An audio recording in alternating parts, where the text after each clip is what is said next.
Hariprasanna. Hariprasanna, a college student, visited the master in the company of his friends, Shashi and Sharad. Sri Ramakrishna showed him great favor by initiating him into spiritual life. As long as he lived, Hariprasanna remembered and observed the following drastic advice of the master. Even if a woman is pure as gold and rolls on the ground for the love of God, it is dangerous for a monk ever to look at her.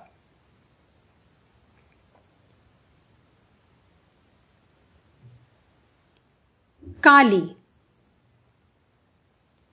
Kali Prasad visited the master toward the end of 1883. Given to the practice of meditation and the study of the scriptures, Kali was particularly interested in yoga.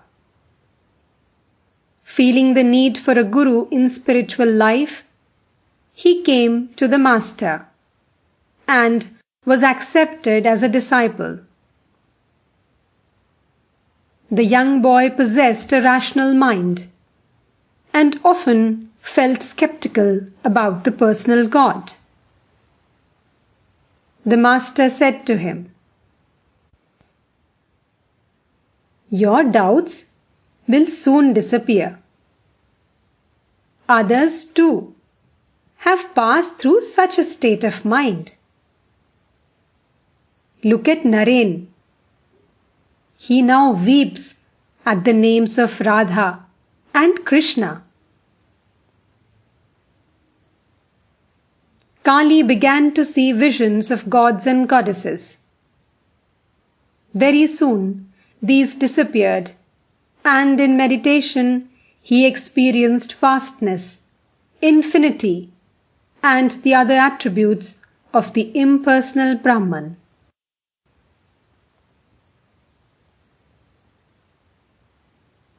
Subodh. Subodh visited the master in 1885. At the very first meeting, Sri Ramakrishna said to him, "You will succeed. Mother says so. Those whom she sends here will certainly attain spirituality."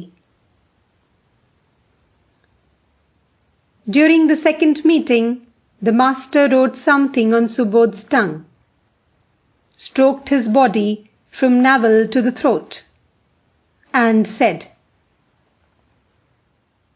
"Awake, mother, awake!" He asked the boy to meditate. At once, Subodh's latent spirituality was awakened. He felt a current rushing along the spinal column to the brain. Joy filled his soul.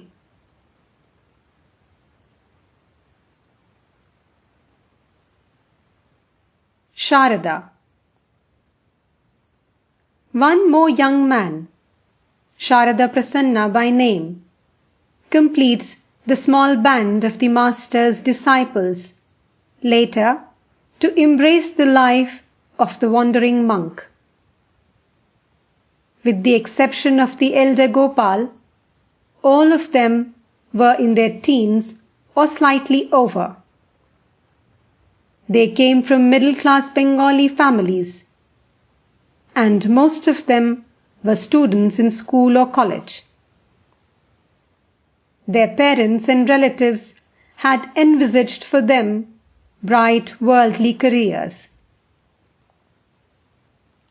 They came to Sri Ramakrishna with pure bodies, vigorous minds, and uncontaminated souls. All were born with unusual spiritual attributes. Sri Ramakrishna accepted them, even at first, as his children, relatives, friends, and companions.